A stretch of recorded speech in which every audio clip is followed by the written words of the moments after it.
Time to jack. Time to jack.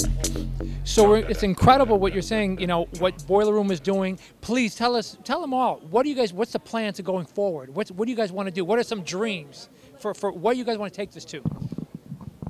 Big question, obviously. I guess now that we're at a point where the global exposure for anything we do is massive, we kind of want to use that in a healthy way, as I said, to facilitate and kind of be an active participant in music culture. So it's moving from just shooting things and archiving it online and getting an X number of hits per DJ, but to actually start creating, not creating music as such, but kind of bringing artists together who may not have been able to collaborate, for example. Like bringing a George Clinton or a Bootsy Collins together with a younger jazz or hip-hop DJ who have sampled them like incessantly but have never met them, for example. Joe, you worked with Clinton, didn't you? Once?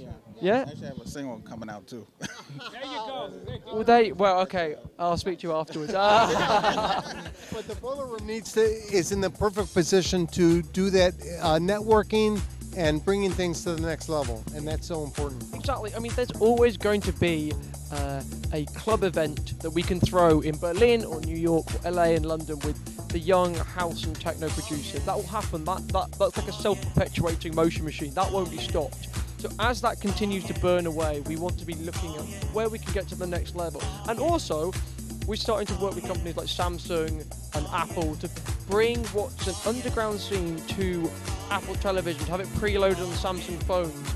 Some people would see that as selling out, but for us that's just the same thing, exporting the music on as large a platform as possible. And as long as we can, we want to be an active and healthy participant in music culture. Because it started out just documenting online, and now we're in this like golden position to actually leave our mark and help. The phrase "a rising tide lifts all boats" is what I'm getting at. Like, if we can help everyone up, then that's our MO. Listen, this is important what you're saying, because everyone here in Chicago that's here right now is in the same thing. We want to lift everyone from where they're at, and as great as they're at, it can be better, and bigger. And that's why we got the president of the DJ Hall of Fame. We got Joe Smooth here. Every one of us is in that same mission of let's elevate the scene from where it started to where it's going to, and not block anybody and not stop what the destiny that these guys and yourself are making. And you have a great future in being a. Look at this! Isn't he doing a wonderful job? Oh, you can host a TV show with the Boiler Room. You're the man. This is it right here. Do this. Very kind of you to say. That's what I started out 2 years ago doing on-the-fly interviews outside nightclubs.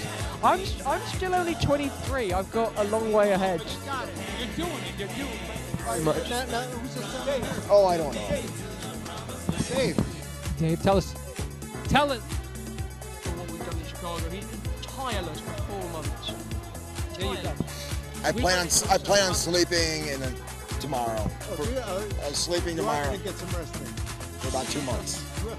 Tell us about what your dreams are for Boiler Room as far as even Chicago and Midwest or in the United States. Honestly, Outside of your sleep. well, no, for Chicago is it's so hard to top what we've done last year, and I think that was the biggest issue we had. With everyone that was involved in this program, can we actually do Frankie proud? This was something that was actually in. It was for like Blaze, the owner of Boiler Room, actually came up with, tried to come up with an idea last year about doing something for Frankie. Right. So essentially, this is 1 year in the making. You guys have taken it to a great level. You're doing it. I mean, hopefully, this is not the beginning, but this is the continuation and advancement of what you guys are doing. Well, from the Boiler Room guys, it's just an honor just to have this show being here in Chicago. Well, not only that, you're here at the Smart Bar, where Joe Smooth, with the original DJ down here, is performing. You're doing dedicated to one of the guys who used to play here on occasion, Frankie Knuckles. And right, Frankie used to play here. He used to do like private parties upstairs. It was like a private club up there, and he'd come and do parties every now and then. So it was hot.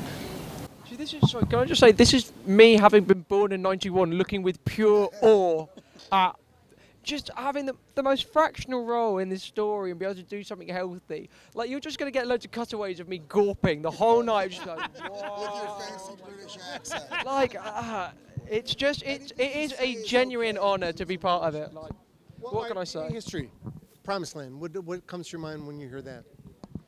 Probably all the times I've been out in clubs and various, when I was 14, sneaking underage into venues. It's just like, I just want to add something about Promised Land. That new Daft Punk movie that came out. Yes. Promised Land was like the featured song in that Daft Punk movie, and I was just floored. I was floored that. I mean, thank God they had enough. They had enough intellect to actually put something out that was that meant something. Said, hey Joe, we're at breakfast. We're having a good time. What do you think about Promised Land men in this movie? Yeah.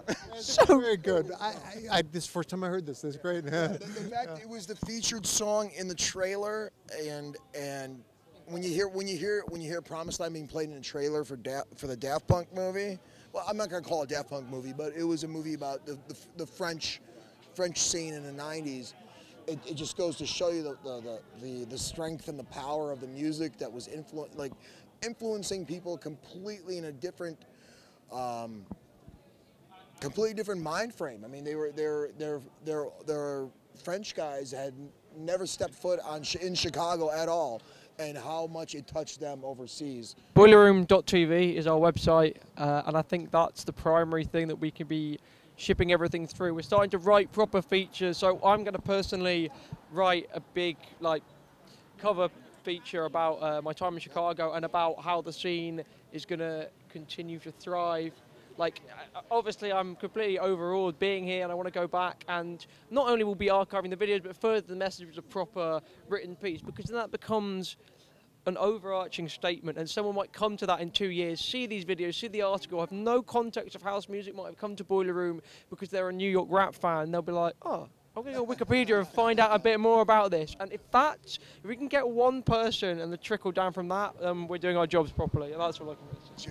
And the important thing is the DJs out there who are watching this, you don't have to be superstars like these guys. You guys who are there making the turntables work or the CDs work are going to be the up-and-coming producers that are going to be played in the future. And that's all about what's happening right now. Trust me, you guys will be where he is, he'll be watching your stuff. I mean, you can't stop the house, as they say. Oh, that's a good one.